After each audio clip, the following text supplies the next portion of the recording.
இந்த நாபாலுக்கு ஆடுகள் இருந்தது. வனாந்தரத்திலே ஆடுகளை அவன் மேய்த்து ஆட்களை வச்சு அந்த ஆடுகளை மேய்ச்சு கொண்டிருந்த பொழுது தாவீது வனாந்தரத்துல உயிருக்கு பயந்து ஓடி திரிஞ்சு கொண்டிருக்கிறான். சவுலின் நிமித்தமாய் ஓடிக்கொண்டிருந்த பொழுது தாவீது என்ன செய்கிறான் என்றால், அந்த உயிர் பயத்தின் மத்தியிலையும் நாபாலின் ஆடுகள் ஒன்றும் சேதம் இல்லாதபடிக்கு அதை அவன் பாதுகாத்தான். அல்லேலூயா.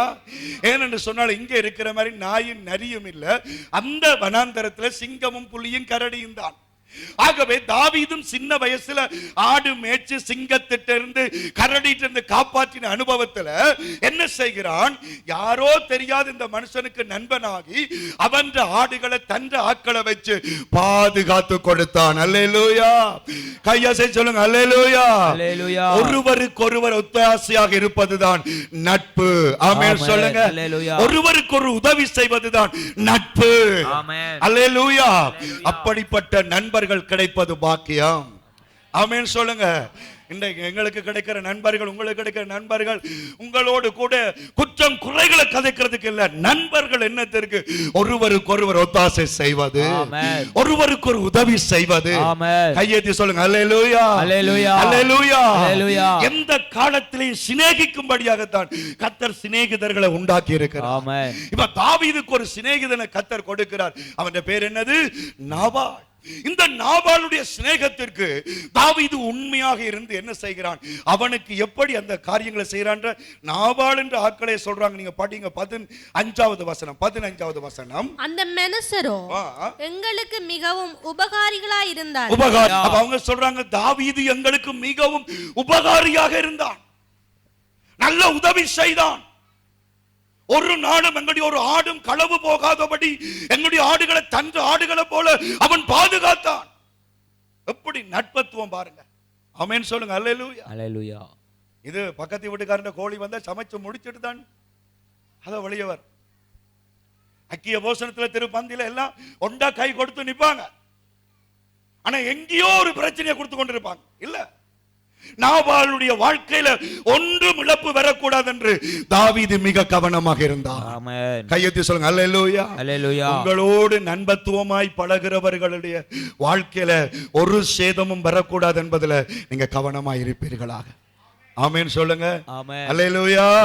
கர்த்தர் உங்களை ஆசீர்வதிப்பாராக. இப்ப தாவீது எப்படி அவனோட பழகினா என்பதை தாவீது சொல்லுகிறான். படிச்சு பாருங்கள். தாவீது சொல்லுகிறான், நான் நன்மை செய்தேன் அவனுக்கு. அது மாத்திரமல்ல, அவன் சொல்லுகிறான், ஜீவன்கள் எல்லாவற்றையும் நான் காப்பாற்றினேன். நட்பத்துவம்.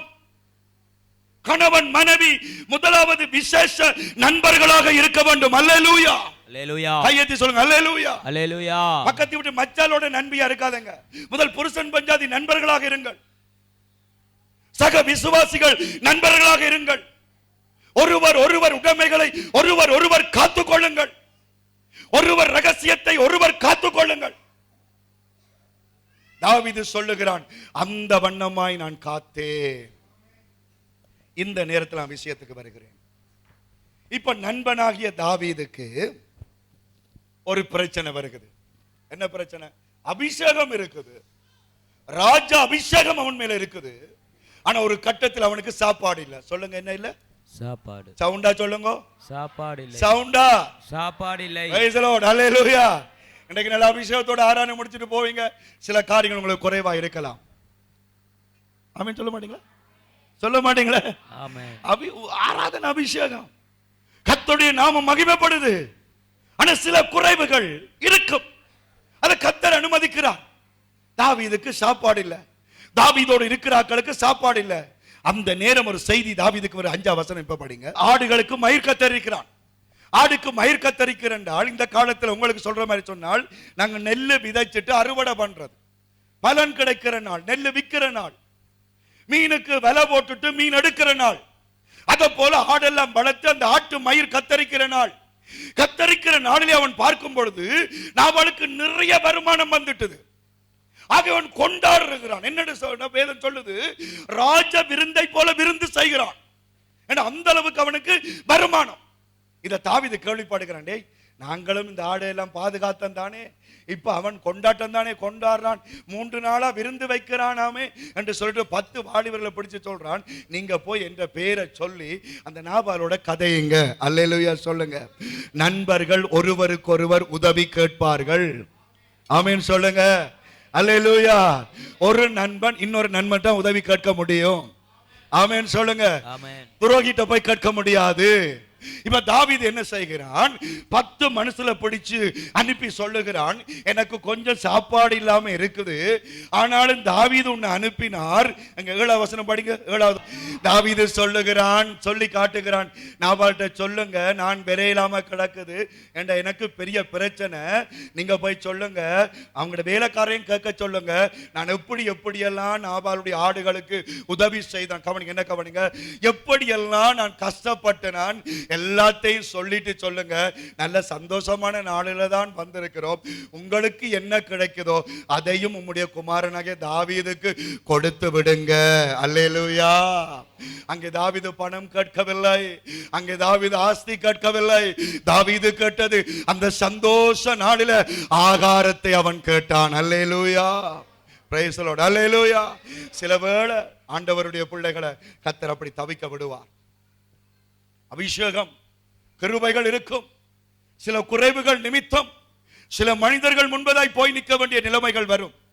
அந்த நேரத்தில் கர்த்தர் நம்முடைய இருதயங்களை பார்ப்பார். ஆமென். கையாசை சொல்லுங்க. அல்லேலூயா. அல்லேலூயா. உங்க சொந்த சகோதரி விட்ட, உங்க சொந்த மாமா மாமி விட்ட, நீ உங்க தேவை நிமித்தம் நீ போய் நிற்கும் பொழுது கர்த்தர் உன் இருதயத்தை பார்ப்பார். அல்லேலூயா.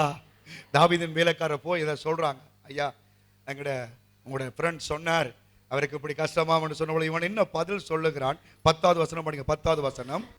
அவன் என்ன கேட்கிறான், யாரா அவன் தாவீது?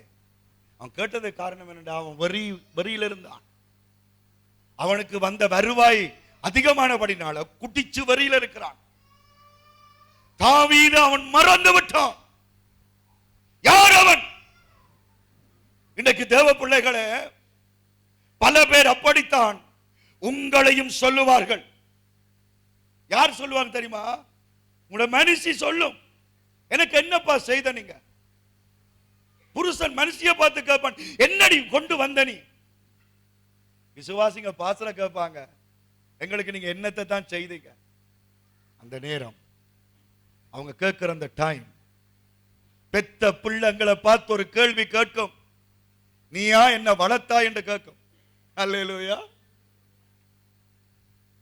ரத்தத்தை பாலாக்கி பால் கொடுத்து வளர்த்து ஓராட்டி சீராட்டி பல்லு திட்டி டொய்லெட் கிள்ளி முகம் கழுவி பிள்ளையை ஆளாக்கி கல்யாணம் கட்டி பிள்ளையின் உயர்வுல சந்தோஷப்படும் பொழுது பிள்ளை வீட்டை வந்து கேட்பான், நீயா என்ன வளர்த்தாய்?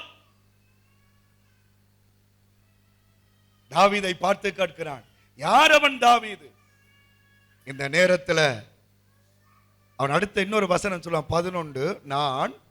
நான் என் அப்பத்தையும் என் தண்ணீரையும் என் ஆடுகளை மயிர் கத்தரிக்கிறவர்களுக்காக நான் அடித்து சமையல் பண்ணிவிட்டதையும் இன்ன இடத்தார் யார் என்று தெரியாதவனுக்கு கொடுப்பேனோ. என்ன அப்பம் தண்ணியும் சோறும் கறியும் கொடுக்கிறதுக்கு 50 கதை கதைக்கிறான். 50 கதை, சோறும் தண்ணியும்.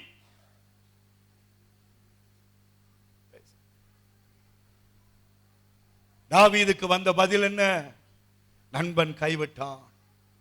கைவிட்டது மாத்திரமல்ல, அவன் கதைகள் ஒவ்வொன்றும் தாவீதை வேதனைப்படுத்தினது. தேவ பிள்ளைகளே, இன்றைக்கு உங்களுடைய வாழ்க்கையில எந்தெந்த மனிதர்கள் உங்களை வேதனைப்படுத்துகிறார்களோ அந்த நேரத்தில் பரலோகம் உங்கள் இருதயத்தை வாட்ச் பண்ணி கொண்டே இருக்கும். மனுஷன் முகத்தை பார்க்கிறான், கர்த்தரோ இருதயங்களை பார்க்கிறார். கர்த்தரோ இருதயங்களை பார்க்கிறார்.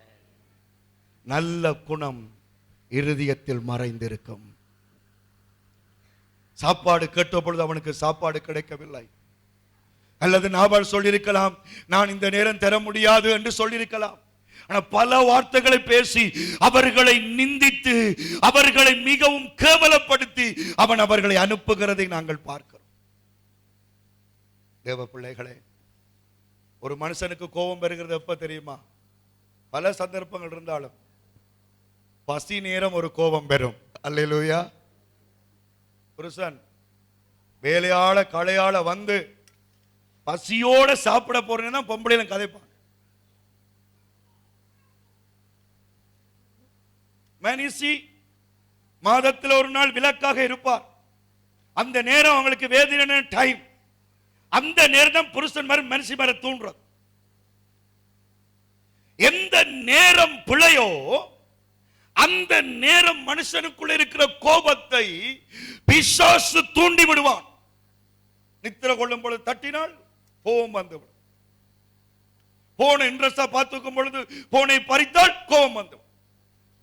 இங்கே தாவீது பசியில இருக்கும் பொழுது அவனுக்கு தகவல் வருகிறது, இப்படியாக 10 பேரும் சாப்பாட்டு பாசலோட வருவாங்கள் என்று நாக்குல தண்ணி ஊற விட்டு தாவீது பார்த்து கொண்டிருந்தா 10 பேரும் இப்படியே சோர்ந்து போய் வாராங்க. சோர்ந்து போய் வரும்போது தாவீது கேட்டான், என்ன என்ற நண்பன் என்ன சொன்னான்? அப்ப அவங்க சொன்னாங்க, நீங்க யாருன்னு கேட்கிறானுங்க, உங்களை தெரியாதவன்னு சொல்றான், நீங்கள் தான் பெருசா கதை விட்டீங்க, அவர் எனக்கு உதவி செய்வார், அவருக்கு நான் இப்படி செய்தனான் அப்படி செய்தனான், கவுண்டு கிடந்தனான் நிமிந்து கிடந்தனான். ஆனா அந்த சொல்லுது யாரென்றே தெரியாதா? வயிறு பசி ஒரு பக்கம், வந்த வார்த்தை இன்னொரு பக்கம்.